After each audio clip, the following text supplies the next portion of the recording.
આપ્યા નિજ જ્ઞાન, જ્ઞાને ગોવિંદ ઓળખ્યા, મારું ટળી ગયું દેહ તણું અભિમાન. તત્વસાર ત્રિલોકમાં ગુરુ ગોવિંદ એકરો, આધયંત મધ્ય એક છે, હરિગુરુ સંત સ્વરૂપ. ખાલી ભજન ગાવાથી આપણું કલ્યાણ નથી, ભજન સાંભળવાથી કલ્યાણ નથી. ગુરુનો ઉપદેશ લેવાથી પણ કોઈનું કલ્યાણ થયું નથી, ઉપદેશ સાંભળવાથી પણ કલ્યાણ નથી, ઉપદેશ પાકો કરવાથી પણ કલ્યાણ થયું નથી. પણ જો એ ઉપદેશ આપણામાં બેસી જાય, ઉપદેશ આપણામાં બેસવો જોઈએ. આ તો કે હું ઉપદેશ નથી આપતો, નહીં, ઉપદેશ મારામાં બેસવો જોઈએ. કે હું ભજનમાં બેઠો, નહીં, ભજન મારામાં બેસવું જોઈએ. હું સત્સંગમાં બેઠો, નહીં, સત્સંગ મારામાં બેસવો જોઈએ. એટલે ખાસી સમજણ આવી આપણા ભીતરમાં સંતો જે કંઈ કહે છે એ પ્રમાણે આપણું જીવન બની જાય. એટલે ભીતરમાં સત્સંગ બેઠો, ભીતરમાં ઉપદેશ બેઠો, ભીતરમાં ગુરુની વાત સમજાણી, તો એટલે આ કરવાનું છે. બધું આપણે બધા ભેગા થઈ જગતવાળાની વાતો કંઈક અલગ હોય છે, સંતોની વાત. એટલે સંતો પોકાર કરે છે.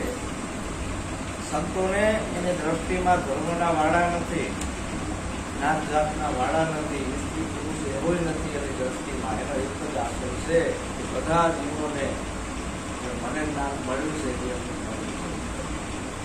મારા ઢેડા મટ્યા છે એટલા મટવા જોઈએ, બસ આ આશા હોય છે, કોઈ આશા હોતી નથી. એટલે સંતો પોકાર કરે છે. આ શબ્દ બધા જિલ્લાઓ આવજો હોય આવજો, સત્સંગમાં આવજો, આવજો આવજો, સત્સંગમાં આવજો. સંતો કરે છે પોકાર, આવજો, સંતો કરે છે પોકાર, આવજો, આવજો, આવજો, સત્સંગમાં આવજો, આવજો આવજો, સત્સંગમાં આવજો. સંતો કરે છે પોકાર, આવજો, સંતો કરે છે પોકાર, આવજો. સંતો પોકાર કરે છે કે આવો સત્સંગમાં. સત્સંગ એને કહેવાય જેના અંદરથી આપણું જીવન ધોરણ ઊંચું જાય. આ બધા જે કથાકારો કથા કરે છે એને કથા કહેવાય. કોઈ રામની કથા કરે, કોઈ કૃષ્ણની કરે, કોઈ રામાપીરની કરે, કોઈ ભાગવતની કરે. આ બધી કથાઓ કહેવાય. આ કથાથી આપણું કલ્યાણ નથી, એ તો બીજાના ઇતિહાસો છે. બીજાના ઇતિહાસો વાંચવાથી આપણું કલ્યાણ નથી. સત્સંગ કેને કહેવાય કે જેના અંદરથી આપણી સુરતા અને સત્યનો માર્ગ મળે, સાચી ભક્તિનો. તો સત્સંગમાં આવવાથી ફાયદો શું થાય છે? સદગુરુ કઈ રૂપિયા નથી આપી દેતા. સદગુરુ એવી અણમોલ વસ્તુ આપે છે કે જે જીવન, તમારો જીવનનો પ્રવાહ, આખી જિંદગી જે અવળા માર્ગે જતી પતન હતું તમારું, એમાંથી બહાર કાઢે છે. તમે એક નરકની ખાણમાં જ પડેલા હતા, એમાંથી બહાર કાઢે છે. શું કરે છે ગુરુ મહારાજ કે પંચશીલના રૂડા પાલન કરજો, પંચશીલના રૂડા પાલન કરજો. દારૂ જુગાર ચોરી જારી માસ છોડજો, દારૂ જુગાર ચોરી જારી માસ છોડજો.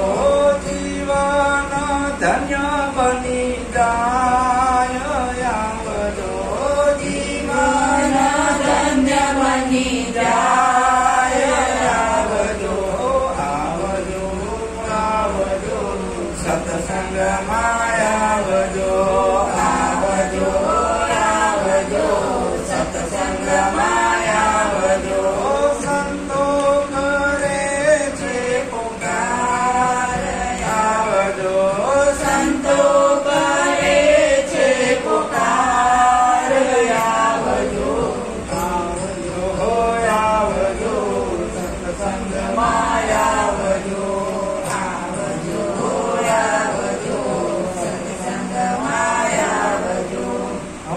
ઠેકાણે હું જઈને આવ્યો, ભજન ગાય આત્માને ઓળખ્યા વિના લક્ષ વરાસી નહીં કરે દારૂ બનતા તો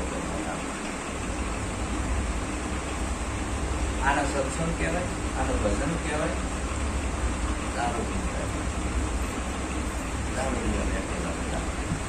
આપણો સમાજ તો હારો છે, આપણામાં દૂષણ છે નહીં. અમુક એવા સમાજ છે કે ગળોતરીમાં દારૂ કરતા અને એ લોકોના જીવન એટલા બરબાદીના પંથે છે કે ગુરુની વાત ગયા ભજન ગાય મોટા હલાવે ગુરુથી શેકા આવી સુધરવું નથી. પંચશીલના રૂડા પાલન કરજો. જનેતાની વદરથી દીકરો અને દીકરી જન્મે છે, કાંઈ જન્મતું નથી. પછી તમે જેવા વિચારોનું સેવન કરો એવા બની જાઓ. તમારા ભાગ્યના વિધાતા તમે શોધે જ છો. દારૂ પીવાના વિચારોનું સેવન કરો તો દારૂડિયા બની જાઓ. જુગાર રમવાના વિચારોનું સેવન કરો તો જુગારિયા બની જાઓ. ચોરી કરવાના વિચારોનું સેવન કરો તો બની જાઓ. જેવા વિચારોનું સેવન કરો એવા બની જાઓ. જનેતાએ કઠિન તપસ્યા કરીને આખો જન્મ આપ્યો છે. એટલી કઠિન તપસ્યા કરી જે પેટમાં છોકરા ના થતા હોય ને એને પૂછી દો એને શું હાલત હોય. બાધાયું રાખે, મંત્ર એટલા દેવ કરે અને એના જ અંતઃકરણનો અવાજ, એને જ નાભીનો અવાજ સફળ થાય છે. કલ્પ વૃક્ષ એ તમારું મન છે. તમે જે કલ્પના કરો ને થાય. ગાઢ સંકલ્પ ઉભો થયો પછી અંતઃકરણની ગાઢ પરમાત્માએ આંતરિક રીતે ઓળખાવી સાચવે. બાળકનો જન્મ કરવાનો છે, 9 મહિના કાળજી રાખે. એ 9 મહિના પછી જન્મ થાય પછી માં કાળજી રાખે દીકરાની. મોટો થાય ના દાદા શીખવાડે, પિતા શીખવાડે.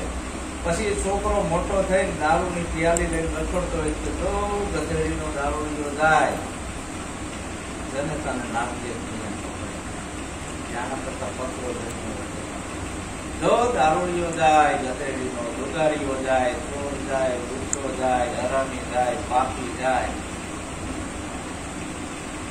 આવા લેબલ લાગી જાય છે. આવા તો 99% હમણાં હું આમ જઈને પાસે સુધરવાનું નામ જ નહીં. ભજન કરાવવાના હોય છાનામાં ના કરે, ગુરુ આવ્યા હોય તે ભેગા ના થાય.